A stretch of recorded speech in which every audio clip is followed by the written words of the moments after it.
સુરત શહેરમાં ગણપતિ દાદાની વિદાય જોરશોરથી કરવામાં આવી રહી છે। અલગ અલગ વિસ્તારની મોટી મૂર્તિઓ જોવા મળી રહી છે। 10 દિવસની પૂજા અર્ચના કર્યા બાદ આજે બપ્પાને ભારે હૈયે લોકો વિદાય આપી રહ્યા છે।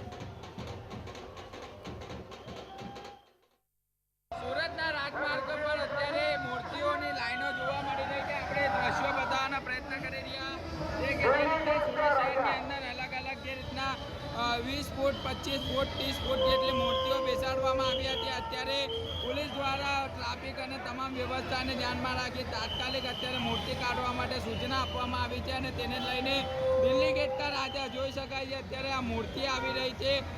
ભવ્ય રીતના અત્યારે સુરતના રાજમાર્ગ પર અત્યારે મૂર્તિઓનો જે લાઈનો જે છે તે જોવા મળી રહી છે। સુરત પોલીસનો પણ ચુસ્ત બંદોબસ્ત વિસર્જન વખતે જોવા મળી રહ્યો છે। અત્યારે જોઈ શકાય છે ભક્તોની અંદર પણ એક પ્રકારનો ઉત્સાહનો માહોલ જે છે તે હાલ જોવા મળી રહ્યો છે। સંપૂર્ણપણે રસ્તા પર અત્યારે ગણપતિ બપ્પા મોરિયાના નાદથી સમગ્ર રોડ અત્યારે ભરચક જોવા મળી રહ્યો છે અને અત્યારે જોઈ શકાય છે અલગ અલગ પ્રકારની જે મૂર્તિઓ જે છે તે હાલ નીકળી રહી છે। બેન્ડ બાજા સાથે અત્યારે મૂર્તિઓ કાઢવામાં આવી રહી છે અને મૂર્તિ તમામ અત્યારે બાગડ ખાતેથી હજીરા ખાતે લઈ જવામાં આવશે અને સમગ્ર રાજમાર્ગ અત્યારે બંધ કરી દેવામાં આવ્યો છે કારણ કે મૂર્તિઓ એક પછી એક પસાર થઈ રહી છે। તેના કારણે સુરત પોલીસ દ્વારા તમામ ટ્રાફિક વ્યવસ્થાને ધ્યાનમાં રાખી કોઈને અડચણરૂપ ન થાય તેની તકેદારીના ભાગરૂપે રોડ પણ બંધ કરી દેવામાં આવ્યો છે અને આ રાજમાર્ગ પર તમામ તહેવારોની ઉજવણી કરવામાં આવતી હોય છે ત્યારે જોઈ શકાય છે અત્યારે પોલીસનો કાફલો પણ જોવા મળી રહ્યો છે। એક પછી એક પોલીસનો કાફલો હોય કે પછી મૂર્તિઓ જે છે તે મોટી સંખ્યામાં નીકળી રહી છે।